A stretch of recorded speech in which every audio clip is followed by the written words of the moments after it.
The Hogsty is brought to you by TicketClub.com, your one-stop shop for live events nationwide. Whether you're looking for game, theater, or live performance tickets, don't sweat it. TicketClub.com has you covered. So make sure you're going there for all your live entertainment needs, and make sure you're clicking over to them from the banner at the top of thehogsty.com.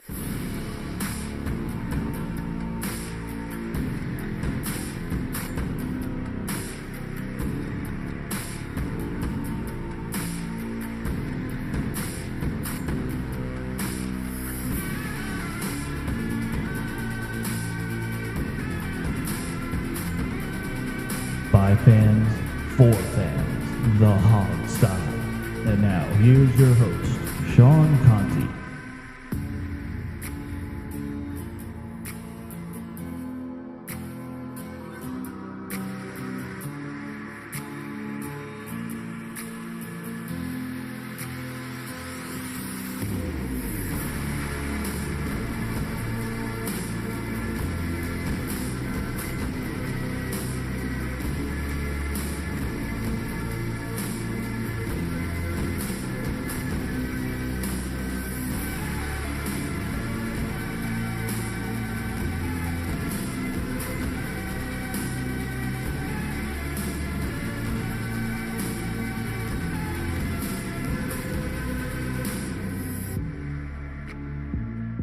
Welcome back to the Hogs, everyone. Jamal here with you, along with Steve.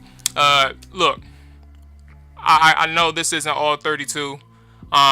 This is something that you guys miss dearly, but you know, I'm taking a shot at the hosting this week with the two-man crew. Again, like I said, Steve is here with me. Steve, how you doing today? I am doing all right. You and I are the tough ones that, the survivors that keep doing these shows when Sean and Alex are out goofing off. Yeah, look, we know the things that they're going through. The strong-willed people like such as you and myself, we wouldn't miss a show for the world. But things happen, and we're gonna allow them a pass for a week or two. I feel like we just did this.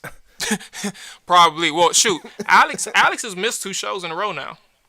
I know. I'm thinking maybe he's cheating. Maybe we're going to find out he's on like Hogs Haven or something doing their podcast. This is a problem. We need to find out. Matter of fact, text Alex right now. Text him. I tried and he didn't respond to me actually a day ago. So I'm thinking maybe he's doing something crazy. Yeah. Well, we'll get down to the bottom of it. Alex, when you hear this, buddy, you're in trouble. Just know that. But look, we know what happened with the Saints game. It was an ugly loss. It left a lot of us mad, and upset, crying, going to sleep, angrily crying, not sad. But just like the pros, we got to move forward, and just like the Redskins are doing this week, prepping for the Carolina Panthers. I was about to say the Cardinals. We got to do the same thing. So with that being said, this is going to be a tough matchup, Steve. There's a lot of things going on that favors, just to be quite honest, it favors the Panthers. They're the more talented and more experienced team. However, let's go ahead and just get your general thoughts on the game and see just where you think they measure up. Obviously, we're not going to do the predictions yet, but where you think the Redskins measure up heading into this game. Yeah, I mean, I'm not gonna lie. This is a tough matchup, and I think I predicted a loss originally at the when we did our season predictions. Right up front, Cam Newton is an elite athlete at quarterback, and this team has had trouble with elite athletes, and he might be the most elite athlete in the league at the quarterback position, at least. They're a huge rushing team. So given the problems in our secondary, that maybe that'll benefit us. But right up front, I mean, the Panthers are 3-1. They're rolling. Cam is having a good year. Surely to God, the Redskins are going to play better, but this is a tough game.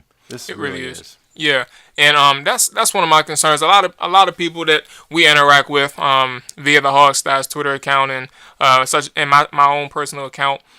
You come across some fans who feel like because we got blown out, it's just our nature to bounce back stronger and get a victory this week. Well, guess what? And we'll start with the Redskins defense, Steve. But guess what? Overall, we've not fared well against Cam Newton, the Cam Newton-led Panthers. No. We've never beat them. and he makes it look very easy against us. So this is just something that we have to really focus on. And you mentioned how elite of an athlete Cam Newton is, and we're going to go ahead and start with the Redskins defense. So Steve, let's go ahead. Do you have the statistics on defense? Do you happen to have them, or you said you didn't? You wasn't sure? Yeah, this has been a tough week, for schedule. I saw. I've got some of the numbers that matter here. Okay. And the rankings don't really matter a whole lot, obviously, because the Redskins only played 4 games. But in terms of some of the just pure numbers that I think are important, look, Carolina's a rushing team first and foremost. Number one, Cam Newton is a rushing quarterback. And so if you look, I think to start with, the run defense is most important, I think. And I think the best way to measure run defense is yards per attempt. With that really gives us an indication of how a defense does against the run game, more so than you just piling up yards. And by that measure, the Redskins are at about they're at 4.0 yards per attempt, which is tied for 11th in the NFL this year. That's a huge step up from last year and the year before and the year before, and since the dawn of time, it seems like, when they've basically been last and worst in the NFL. So, this is going to be a battle to me of if you can stop the run and you can stop a combination of Cam Newton and Christian McCaffrey from running, that takes away a huge part of their offense. And so this is going to be, I think, the Jonathan Allen, Daron Payne need to man up game. Not that they aren't, but I think these two guys are critically important this week. Yeah, and I know I get exactly what you're saying, and I agree 100%. Last week, I said that this is going to be one of their best tests of the season, if not their best test of the season, talking about the defensive front. They're young. But at the same time, they're very talented. So what do they match up against? Going up against the better offensive lines, one of the better teams that plays up front and plays physical in the Saints. And now you got the Carolina Panthers this week. The New Orleans Saints game was not that good. Just overall, not necessarily Jonathan Allen's individual performance and not individually Daron Payne and Matt Ioannidis. But however, as a unit, this is what makes the growth. How can I put this? This is what makes the development and what you see in these people, how far they've come along to this point. This is where they stand. Back-to-back weeks, they didn't look good one week. How do they bounce back from such a disappointment? You have a physical offense who likes to run the ball and has had success this year running the football, especially with not even surprisingly to me. Christian McCaffrey, I always felt he can run in between the tackles, but he's getting better at that, and he's improving upon his rookie year. And now, obviously, he's always been able to bounce things outside, and he can go outside the tackles. But because he's also versatile in a variety of ways, it's going to test the front of the Redskins. So yeah, it is a big test to see how they bounce back, to also see how far they are in terms of just being that staple of the defense. So I'm interested to see how it goes.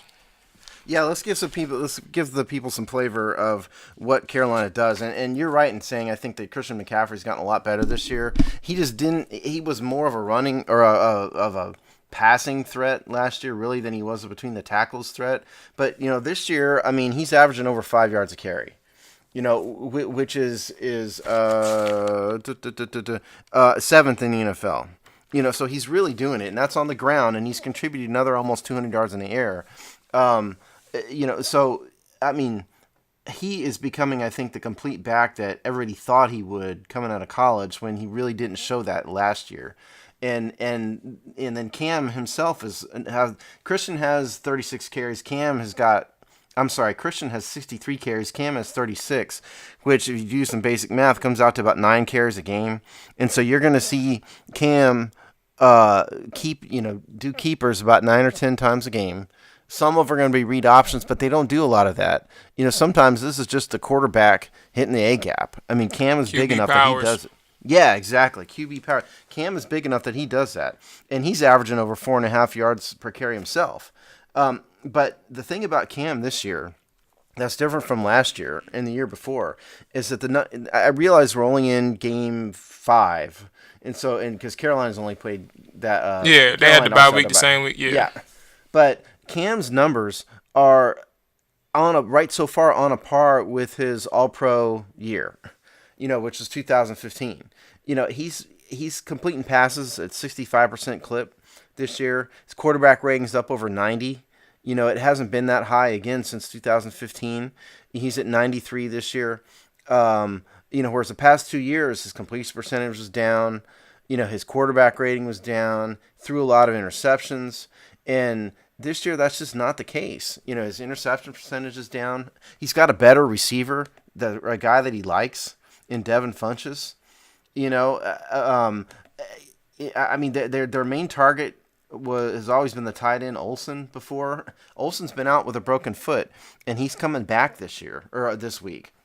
Greg Olsen. Yep. And so, that's going to open up. Greg Olsen is the guy who's, the Pro Bowl tight end for him.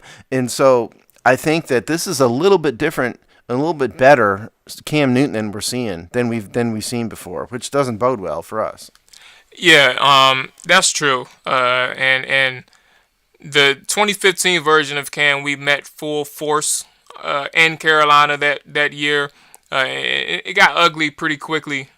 We managed to hang on in the first quarter, but it just did not go well after that.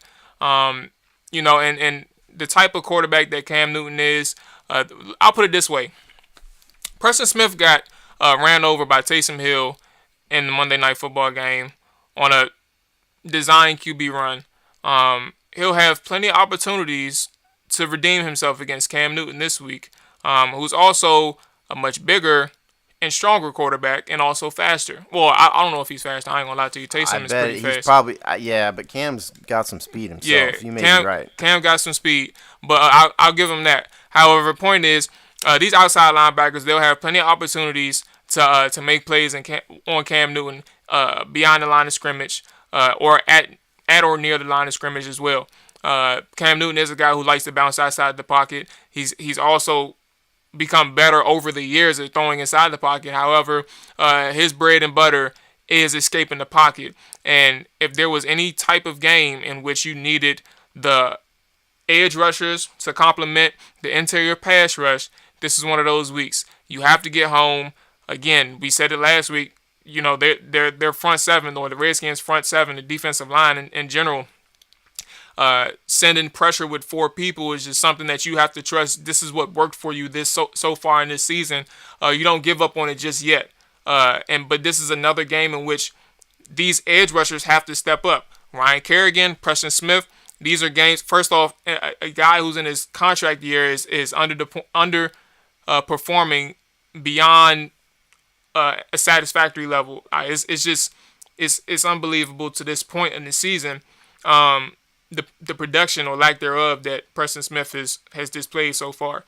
You have to have this opportunity in which these playmakers and these guys who want to make big plays and want to remain on this roster, they come out in full force and answer and respond after such a dud of a start to a season. Yeah, and I think one more point to be made here is that Christian McCaffrey is also a bounce it outside type of guy too when he runs. And, we've got a linebacker named Zach Brown on this team who was, outperformed all expectations last year and got the big contract that he finally always wanted. And I wouldn't say he's disappeared, because he's got 15 tackles, but I haven't seen the impact out of Zach Brown this year that I saw last year, and I think this is the game. I agree. And they needed him last week too against Kamara, but that ended up being a passing thing. But Christian McCaffrey's going to run, and Zach Brown is the guy with elite speed. He's probably, if you guys don't know this, he's probably the fastest linebacker in the NFL by far, and he's the guy. I think of that front seven who's the Redskins don't spy a lot, but if they did spy. Zach Brown needs to be that guy. Yeah, exactly right. And I'll go ahead. Sorry. No, I just said, and I think that's, of the front seven, I think that's Zach Brown is going to be the key this week for that reason. Go ahead. And I agree. And I was just going to bring up, I don't know if any of you all, I'm pretty sure the people that's listening, they saw the Sunday Night Football game. Jaylen Brown was in quarterback spy. with Deshaun Watson inside the red zone a few times. And this is just something, a guy who struggles to cover, and Zach Brown, when you have these nickel situations or these down packages, and you somehow want to keep Zach Brown on the field, that one linebacker that you want to look after Cam Newton is Zach Brown. You don't need to have him in coverage. You need to have him go rogue. He needs to stay on the quarterback as long as possible. Make sure he stays inside the pocket. And if he escapes the pocket, you have that pursuit linebacker who can get to him in less than 2 seconds. And that's what Zach Brown is capable of doing. And with that being said, this is, I mean, do we have anything else on in terms of the ground game and up front before we get to the secondary? Because I feel like that this secondary of the Redskins is facing a lot of scrutiny after the week that's unfolded to this point. Yeah, no, I mean the only thing I'd add is that C.J. Anderson is the primary backup. He's only 5. He's built like a tank. Yeah. And if he gets carries, he's also a decent running back. I mean, all these guys are decent running backs, and so it's not like the world stops turning if Christian McCaffrey's out of the game, because C.J. Anderson can run too, and he's going to get a few carries. Absolutely. So again, I believe Torrey Smith is still active, and the reason why I'm bringing him up is there is some type of dynamic receiving core in Carolina. Devin Funchess is that guy that you mentioned who's developed some chemistry with Cam Newton over the years. He was I think his rookie year was that 2015 season with Cam Newton and the Carolina Panthers. You're facing an offense who is not necessarily threats from.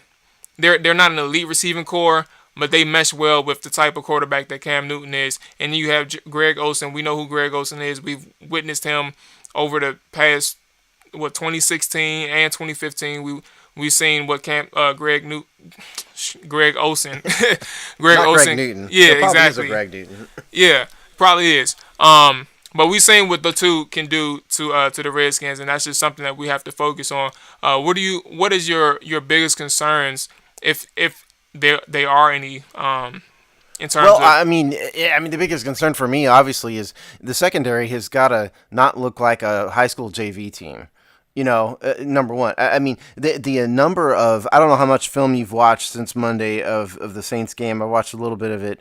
The number of just sheer brain dead busts that occurred against the Saints just blew my mind. And it wasn't really, I don't want to go back and harp on it. Let's not. But point is, they've got to not do that. And the thing about Devin, if they just act like a professional team, it'll probably be okay in terms of pass defense. Devin Funchess is a bigger receiver. He's 6'4".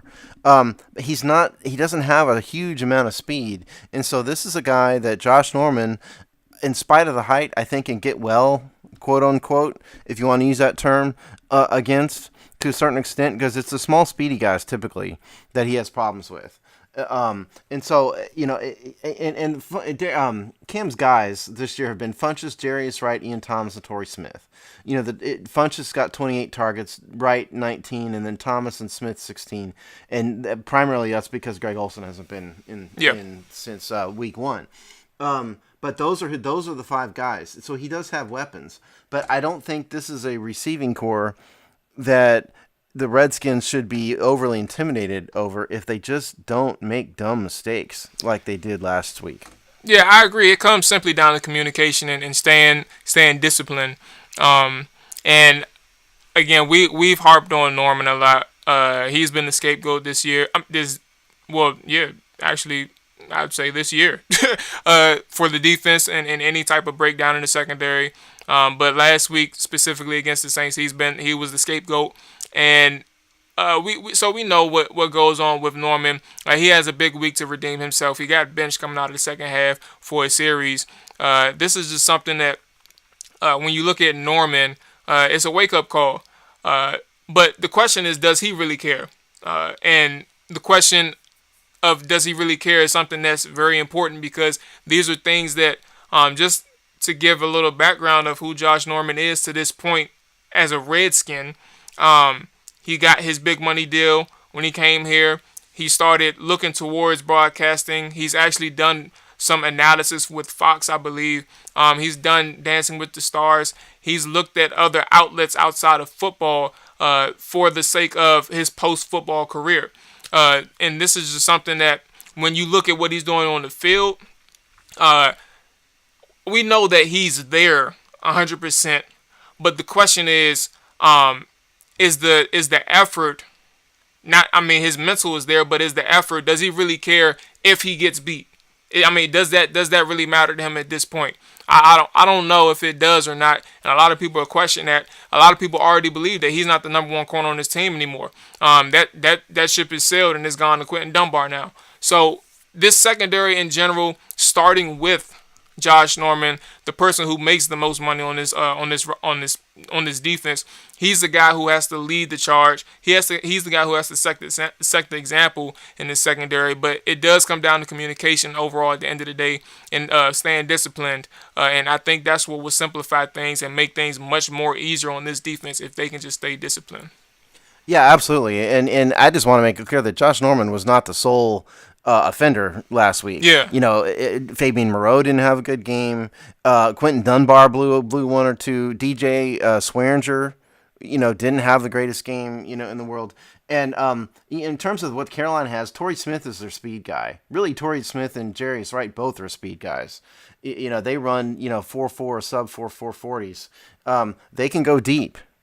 And so we can't have, cover 3 busts where, the corner decides to stay in the flats, on a cover 3 when the receivers run on a vertical route. That's not going to work against a guy running a 4.4. Absolutely. That won't work. And, so it's, I don't know. I mean, these receivers as a group don't intimidate me too much. To me, it's really more of the secondary needs to get well more than anything. And this is also a game, before we move on to the offense, ladies and gentlemen, this is also a game where it's not just, it is the secondary for a majority of this game. It'll come down to the secondary, but when it comes to Cam Newton as well, his ability to be a dynamic quarterback, escape the pocket, break down coverages because he's able to escape the pocket. These are things that makes it important up front where you have to get home.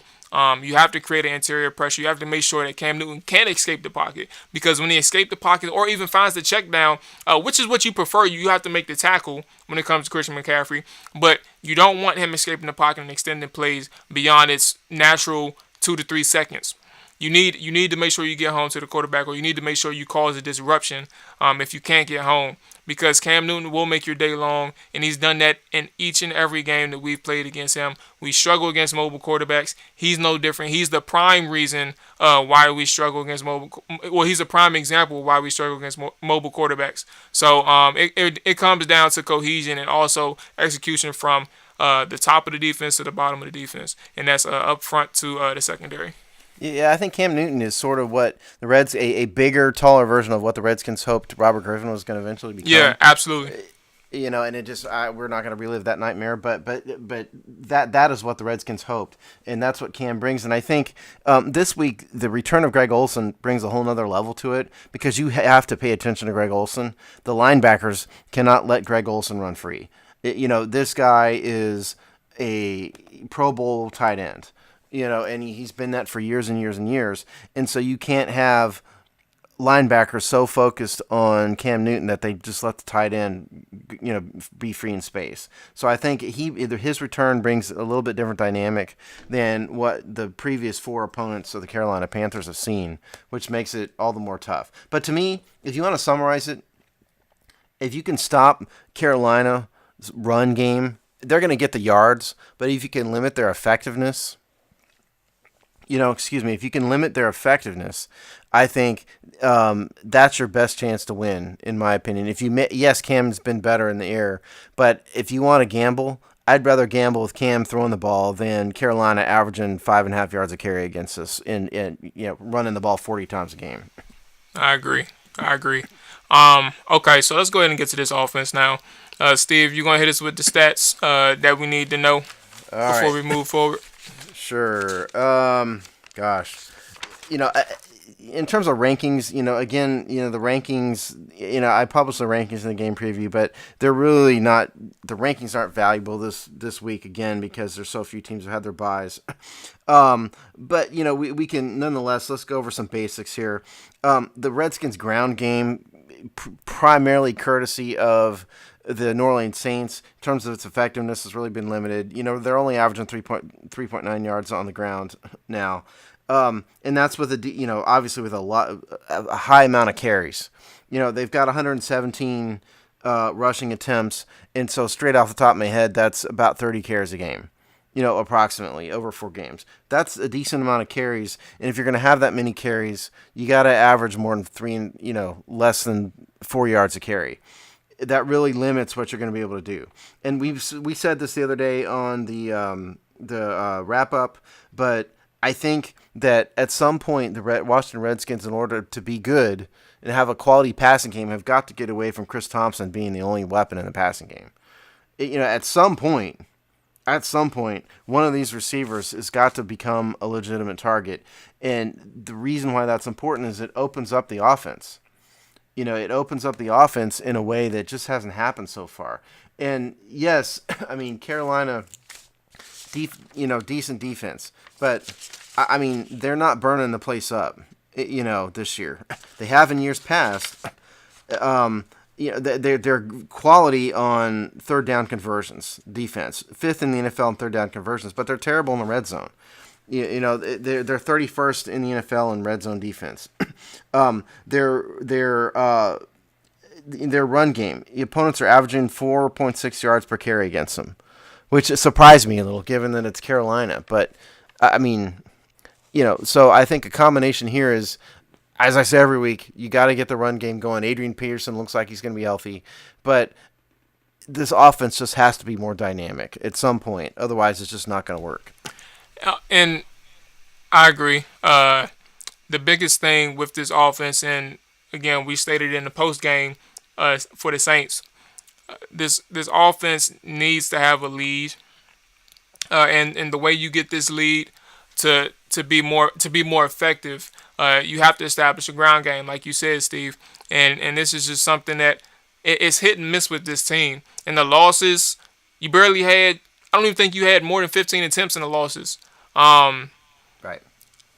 Yeah, by running back. If I can remember, I don't think you had 15 in either of the losses, and you definitely didn't have over 50 yards. You had probably less than 30. It was 39 yards. It was 39 yards against the Saints. Yeah. So, and I forgot what it was in terms of running back yardage against the Colts, because I know it was in that ballpark, something like that. Yeah. So it's crazy. And the key thing to this offense has always been, and to making sure Alex Smith is at his most effective, is being able to establish a ground game and making sure that it works early, and it works consistently. You don't have to always pop 4 to 5 yards to carry. However, if you're able to get that third and manageable or second and manageable, this is a winning formula for this offense, because you're able to work a few key areas of the field. You're able to work the play action. You're able to work the bootlegs. And to be honest with you, Steve, let me ask you a question. How many bootlegs, compared to, Kirk Cousins was the king of bootlegs, how many bootlegs have you seen this year? It seems like the first one that I noticed was that ugly interception last week. I don't see that many bootlegs for Alex Smith. Yeah, I don't think he's run too many, and that surprises me. I don't have the numbers in front of me, but I think you're right. I expected more, because a key, key staple of Alex Smith's game is get him on the move.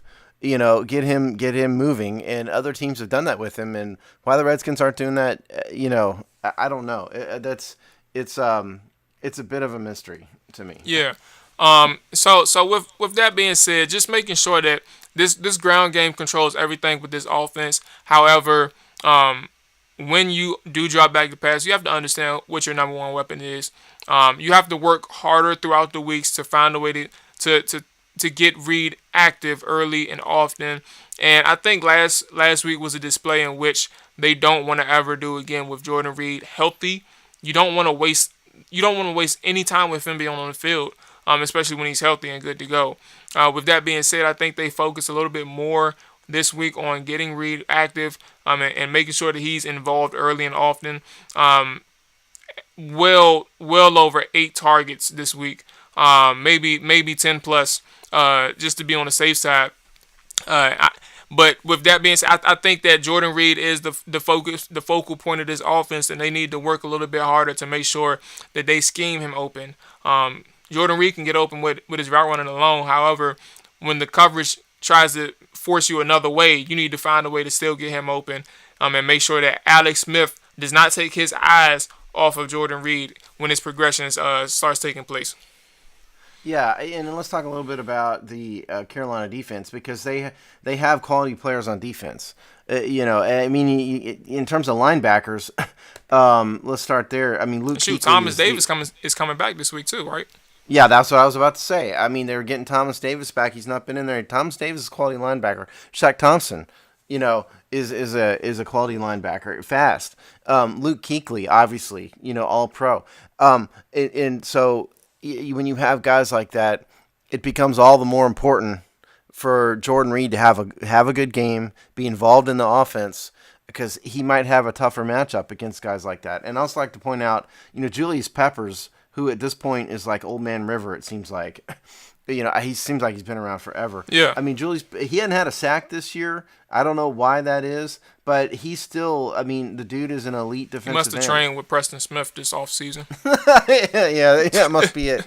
They're in the defensive end get no results training program or something. But my point is, if he's on the left side, which he's, that's where he most of the time goes. He's lining up over Morgan Moses, and Morgan Moses did not have the greatest of efforts last week. So, yeah. I mean, when you're, Morgan Moses against a motivated Julius Peppers might not go well unless Morgan is motivated and ready himself. And so that's, and they've got Kawan Short, who's a quality player. Dontari Poe, obviously, is a quality player. This defensive front seven is a good group, which makes it all the more necessary for the Redskins offensive line to be much better than they were, and it means that Jordan Reed has got to be on the ball this week. I agree. And also one more thing. Sorry, yep. One more thing. I also like to point out that the Panthers signed Eric Reed last week, I think. Yep. And politics aside, we're not going to talk about all that stuff. He's a quality safety. He's a much better safety than who they had out there, and so I think he just makes their secondary just a little bit better than it was. So watch for Eric Reed.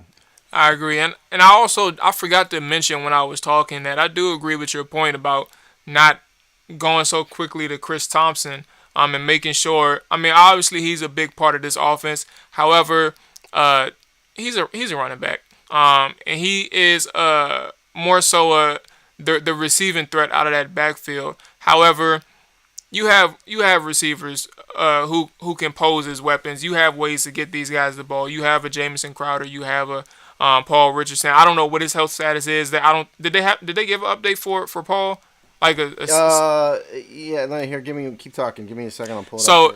Okay, so you have, like I said, you have a Jamison Crowder. Maurice Harris is coming back, and that's finally good news. He's a guy who could work the sticks. He's not a Pierre Garçon at this point at all. However, we know how consistent he is and how he can get open and make big plays if called upon. But first and foremost, he's trustworthy.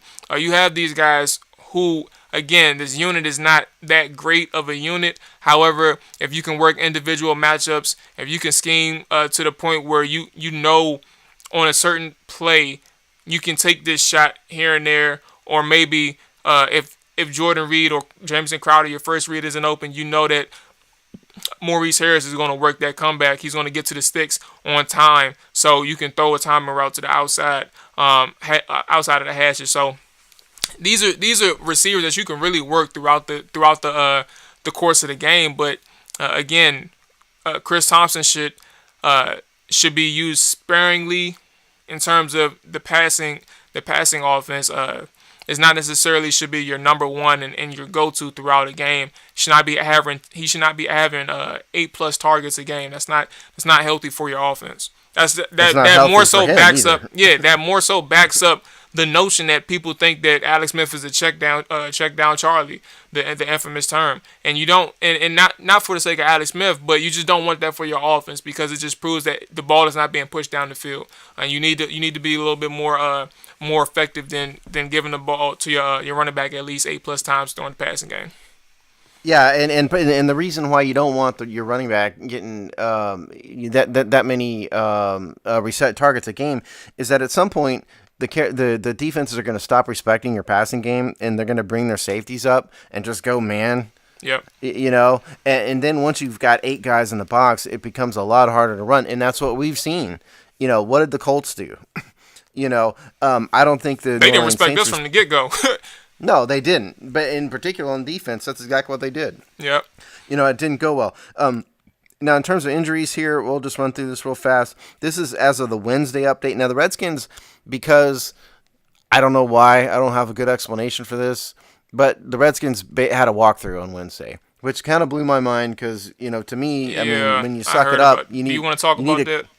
Yeah, I think let's do. Let me run through the injuries real fast right, first. Troy Apke, Crowder, Paul Richardson were all DNP, didn't practice. Vernon Davis, Josh Doxson, Sean Laval, Peterson, Scherf, Thompson, Vigil, and Trent were all limited.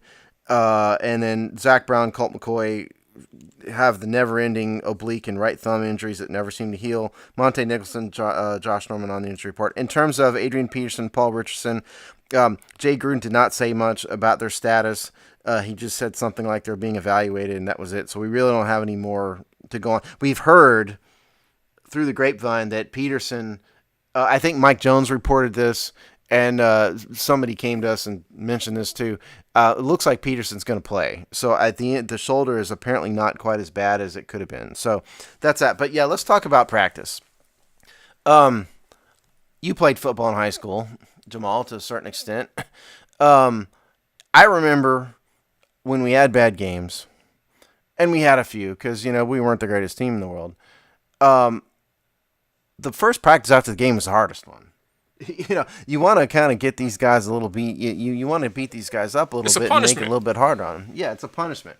And what happened this week is that for some reason Coach Gruden basically gave him a day off and let him have a walkthrough. He said it was basically let him rest and heal a little bit more because they got in at 5 o'clock in the morning on Tuesday, and I understand that, but this is pro football, and I don't know. I mean, we've heard the rumors over the years that Jay is too soft and too buddy-buddy with these players. I think this might be an example of that. I can't imagine Bill Belichick would give his team a walkthrough if they just let the New Orleans Saints put 40 points up on them. I think it would go a little bit differently than that. And I think it's a valid criticism of Jay. I was amazed that they got a walkthrough after a game like that. Yeah, I scratched my head. I scratched my head quite a few times. Took me a while to stop. And I don't understand it. I didn't overreact. Because when you read too much information on your feed through social media, you kind of form an opinion of what you see. And I don't think that it was. It definitely wasn't. It didn't make no sense in terms of why you're allowing a walkthrough. And on top of that, I think there was like some type of plan in place. I don't know what it was, but there was a few people of the local media who said it was kind of strange that they closed practice to the media for the session in general, only to find out they had a walkthrough. So maybe it was just an odd day. And it kind of sets a tone in a perception through the media and through the fan base that they're soft. Maybe they kind of knew that they were going to get ridiculed for this. And maybe it's going to be the perception that they're soft. I think Jay Gruden kind of knew that, and I think whoever was in charge of maybe allowing the media inside the practice, that definitely it set some alarms off, and like I said, it was weird. I just can't get behind it. I don't want to call them soft because I can't go. I completely understand why people would do that, but I can't do it given the fact that I don't know who else out there in the league who's had walkthroughs on a Wednesday. after they just got their ass whooped. I can't say it, and I can't say like the type of quality team they are. But it just doesn't make sense, and it's the first time I've heard of it, and I don't agree with it in the slightest. Yeah, and I wasn't really so much calling them soft as my point was that was the perception. Yeah, exactly. That was the perception. And I'll just tell you guys, I mean, we get the press releases from the Redskins and the media guidance and stuff, and usually on these things, they send one out for the whole week, okay? And usually it will have a note there that says practice will close to reporters once the shooting period for photographers has ended, which is approximately 30 minutes. And this week, the media schedule did not list anything for Wednesday. It has that note for Thursday and Friday, implying that there's going to be practice Thursday and Friday, but it just didn't list anything at all. It just said for Wednesday that Gruden speaking at 4:45, Alex Smith speaks following that, and then there's open locker room. And so it was like and we got this on the 9th at 3 o'clock in the afternoon.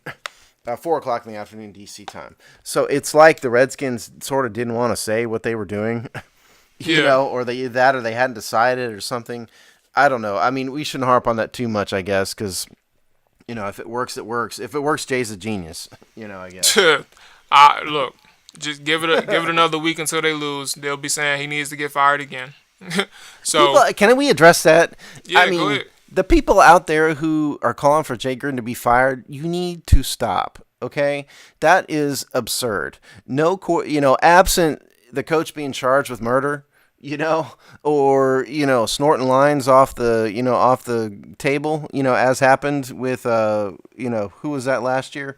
A Dolphins assistant with a prostitute right next to him on the phone. Yeah. I mean, absent something like that, the coach isn't going to get fired in week 4, okay? The Redskins are 2-2, number one, and they're not out of it. Yes, they laid an egg, okay? There's, last I checked, 12 more contests to go. No team is dumb enough to fire a coach after 4 or 5 weeks. Maybe if it's week 14 and they want to get ahead of things, okay, but just stop. That's just ridiculous. That's not going to happen. Yeah, it's frustrating listening to that talk, or having to read it, period. Because there's no avoiding it if you follow Redskins Twitter. Like, there's no avoiding that talk at all. So it just gets annoying to understand or to even look at why you would even call for somebody's head after 5 weeks of a season, let alone a 500 record. A lot of people say they're tired of the same stuff. Well, guess what? Over a course of 5 years, when you're an average team, you're going to get a lot of reoccurring situations, and these type of losses have occurred one too many, and this was one of the worst losses that Jay Gruden has endured as a Redskin. However, look, it happens, and there's still 12 games left to be played. The calling for firing or any type of talk like that should never take place when there's still 12 games left in the season. And if it did happen, it should be, again, like Steve said, towards the end of the year, where there's already a decision to be made in terms of if you're going to the playoffs or not, or if you're a top 5 seeded team in the draft selection. Like, for sure what is going to happen or what should happen. You can make your conclusion. However, that's not the case in the slightest, so it needs to stop. Yeah, I agree. I mean, and that's enough, and I guess let's move on. But hey, these things have to be addressed because I mean, it's been discussed too many times. So I definitely felt like these two, the practice and the typical fire the head coach after a loss thing needed to be addressed. It's annoying. And the other thing is, Josh Norman is going to be cut, folks. Okay. Yeah. He is a better corner than Greg Stroman. He proved that. Stroman did not belong on the field last week. No, he hadn't played well, but just enough with the get rid of Josh Norman talk. Because for one thing, you can't cut him. From a salary cap perspective, it's just not. It can't happen. And that's crazy talk. He needs to play better, but nobody's going anywhere. And the last thing on injuries, we got some kind of negative. We saw some negative news about Josh Doxson's heel. That looks like it's going to sort of be a recurring thing and not going to get better. Which we've heard. This is like the never-ending story with this guy because that's what happened in this rookie year. Yeah. And now it's happening again. with this heel thing. I don't know if an elephant stepped on his heel or like a man-eating tiger attacked his heel or what, but I don't know what is going on with it, but watch for this to not go away. Yeah, and that's frustrating to hear. Given the fact that it was just simply stepped on, according to the coaches, during the bye week. During a week of practice. Well, not during the bye week, but the week of preparation leading into the Saints game. So it was just kind of weird. But that's just unfortunate as well for the player who's had common injury occurrences. It's a little frustrating. Do we have anything left for the offense? I know we talked about injuries and we kind of went astray. But if we don't have anything left for the offense, I guess we'll go ahead and get to our game predictions. Do we have anything for the offense left? No, I think we covered. I think we hit everything. I mean, to sum it up, Carolina has a pretty good defense, but they are vulnerable against the run. This is not, in years past, they were one of the best teams in the NFL against the run. And, the Redskins have the opportunity to do that. And so I think they have a better shot at getting the run established early. It's going to be a ball control game. That's just how Carolina plays. And again, it's the same old story. Get the wide receivers involved, and that opens up everything else. So, all right, man. Well, look, guess what? Steve, you up. You just finished talking, but you gotta go again. We're about to go ahead and get these predictions out the way. The two of us. What we should have did? We should have got some predictions from Sean and Alex, so we can say it on air. But that's what we get for not being able to plan effectively. Yeah, we did. I know we didn't plan effectively, and because Sean's always one we can dump these on first, make him go. Look, I'm gonna stick. I don't want to be the negative and all that, but I got to be honest. More so than I need to be a homer. And I think this is going to be another loss. We've had terrible luck against the Panthers, as you pointed out. We're 0-5 in the last 5 against them. Cam Newton historically has good games against us. The Redskins historically play better after they get pasted in primetime. True. Yes, and they're at home, so we're going to be in front of, tens of Redskins fans. And several thousand Carolina Panthers fans, so it's going to be a tough game. I think it's probably not going to be a high scoring game just by the nature of the offenses. And so I think this game is going to be something along the lines of 24-17 Panthers. All right. Well, if you're still listening to this point, then you are hoping that I am the bearer of good news, and that I am the savior to such a dreadful prediction. But I gotta be honest, I don't see it. I don't see it. Look, this is a week-to-week league, and we gotta understand that.